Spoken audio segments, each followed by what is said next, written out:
My name is Feliciano. Welcome to the Ahora do Alem channel. If you found us through a YouTube recommendation, I ask that you subscribe. If you are already a subscriber, thank you very much. In this video, we will have stories sent by Romulo. So stay tuned for the stories from this Ahora do Alem subscriber.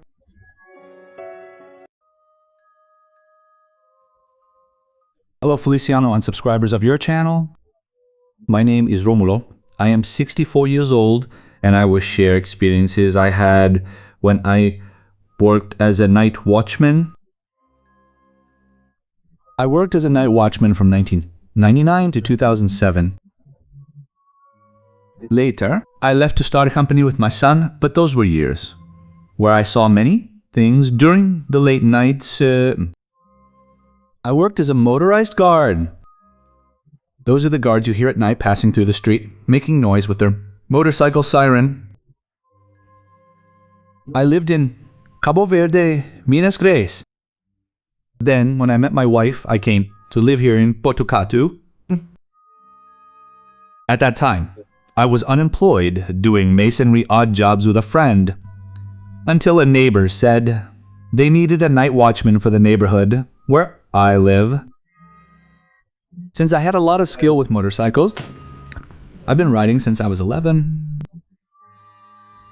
So when I saw the street watchman passing by, I stopped him to talk and asked if they were really looking for someone.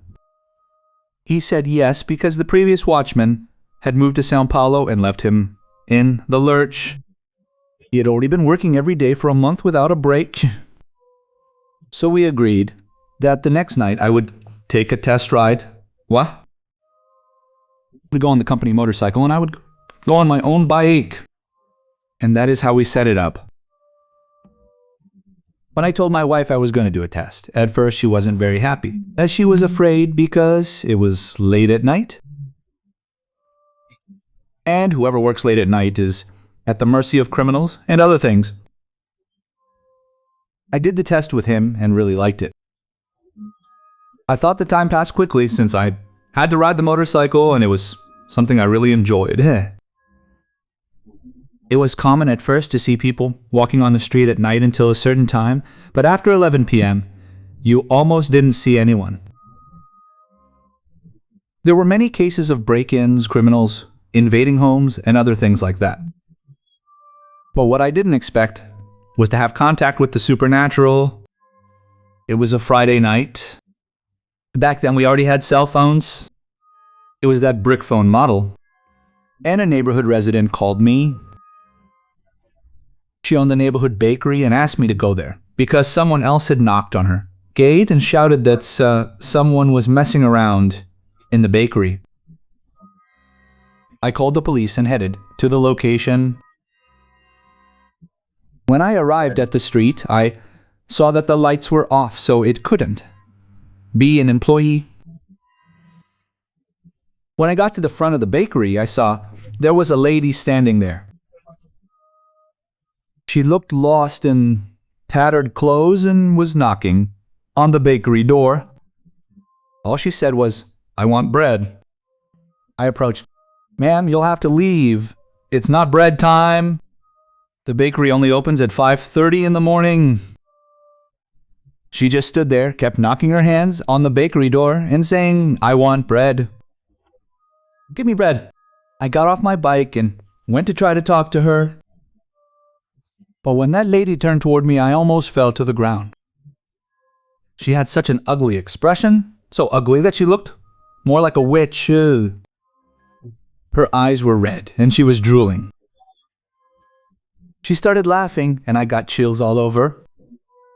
I backed away, staring at that woman. That's when she pounded even harder on the bakery door, and ran off down the street. I started my bike and followed her. But when she reached a crossroads, that woman vanished out of nowhere. She disappeared like smoke, but I still remember that woman's features to this day. When I told the bakery owner and the people on the street, nobody believed me. The neighbor next door said she heard someone knocking, but she only heard me talking, and didn't hear that woman's voice. It was a horrendous thing I saw, and I'm sure it wasn't from this world.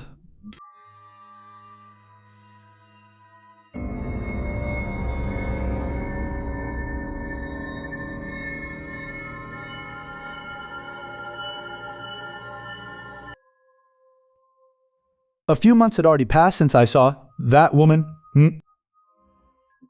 So whenever I saw a shadow or something that caught my attention, I'd check it out, but I didn't get that close. Then one time, I was on my route, and when I turned onto a street, I saw a girl standing on the corner. I recognized her, as her father was an acquaintance of mine from the neighborhood. So I stopped and asked if she needed any help. She was crying desperately. This was already past 10 o'clock at night. She said that when she got to the neighborhood, after getting off the bus from school, her father would always pick her up, but that day he couldn't. And the guy who always took the same bus with her didn't go to school that night. But when she got off at the stop and was all alone, she saw a man standing at the front of the street. So she decided to cross to the other side of the street, turn onto the next one, and take a detour to see if I was nearby. She said she kept walking and that man just stayed standing there. She took a few more steps. That was when the man started walking in her direction. She immediately started running, looking back, and saw that man running after her. He started shouting and catcalling her. She ran even faster, and when she looked back again, he was gone. She stopped at a spot and heard the siren as I was getting close, so she waited for me. When she told me that, I got angry right away. How is that man dressed? She gave me a description of what he looked like. I sped up the bike and headed along the path she had been walking. I reached the area near the bus stop where she had gotten off. When I looked in the direction she had mentioned, there was that man. He was standing on the corner with his head down. I got close to him and asked, "Hey, what are you doing here? It's already 11 o'clock at night and you're out on the street. Leave now, or I'm calling a police patrol car." Then he just laughed. He told me, "Get out of here. I don't want to talk to you. I don't want to talk to anyone." That was when the guy stood up and looked in my direction. "Didn't you understand that I don't want to chat with you? Get out of here right now." As soon as he got into position, I pulled out a knife I was carrying at my waist. I held the knife, standing there in that tense moment, thinking the guy was about to attack me. But then something surreal happened. Something that even today I sometimes can't believe happened to me. Something caught my attention. It was a police car that had turned the corner, 2 streets up from where we were, and that man.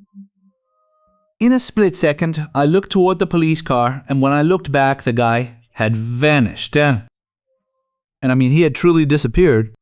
There was no way he could have run one way or the other. In the spot where we were, there wasn't enough time for him to have vanished like that. I stood paralyzed for a moment, unable to believe it.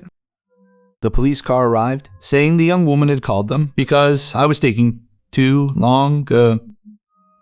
And she had told them I was looking for the man who had followed her. But what stunned me was when I gave the description of what the guy looked like and how he was dressed. One of the officers said, "That one matches the description of so-and-so, huh?" "What do you mean so-and-so?" I asked. Then they told me that right on that corner where I was and approached that man, a guy had chased a woman to try and abuse her. It was then that 2 neighbors heard the sounds of him running after this woman. And when he reached that corner, one of the men shot him and he fell dead right on that corner where that man was leaning. But I am sure that guy was not from this world, but it was just one more of the episodes I experienced during the late nights.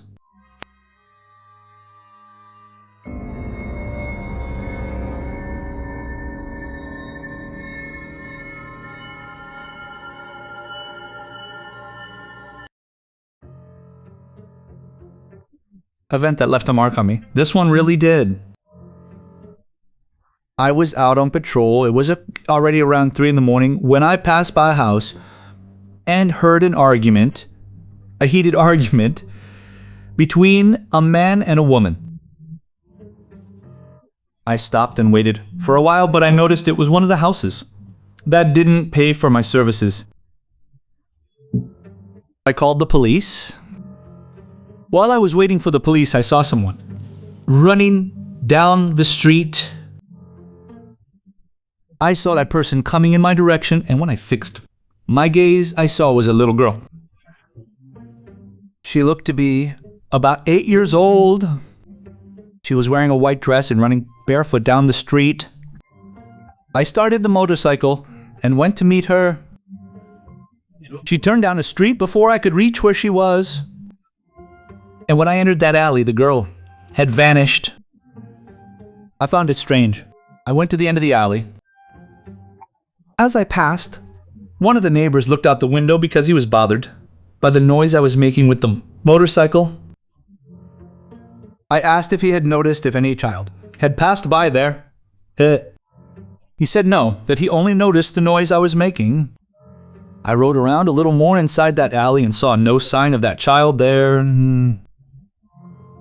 So I returned again to the location where the fight was happening, as the police would soon arrive. I drove down the street, and halfway there I looked in the rearview mirror and saw that girl running again. This time she was coming out of an alley. The girl kept running down the street.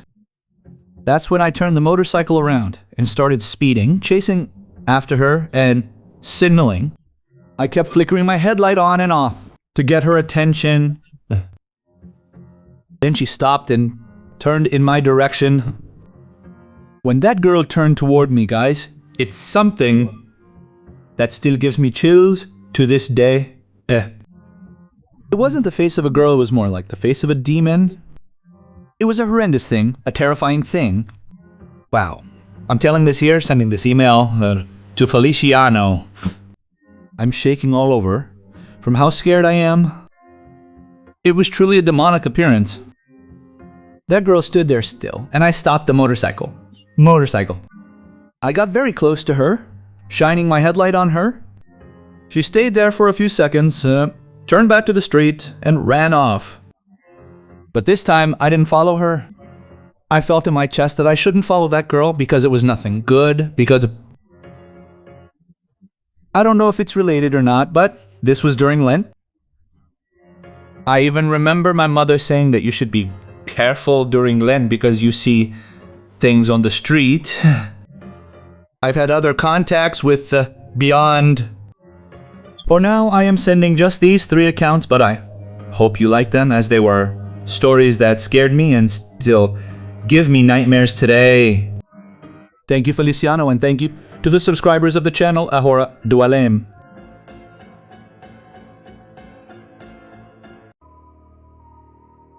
Thank you very much, Romulo, for sharing these stories that happened to you here on the channel. If you guys also want to share your stories, folks, I'll leave a link in the pinned comment that goes straight to the channel's WhatsApp. There you will speak directly with me.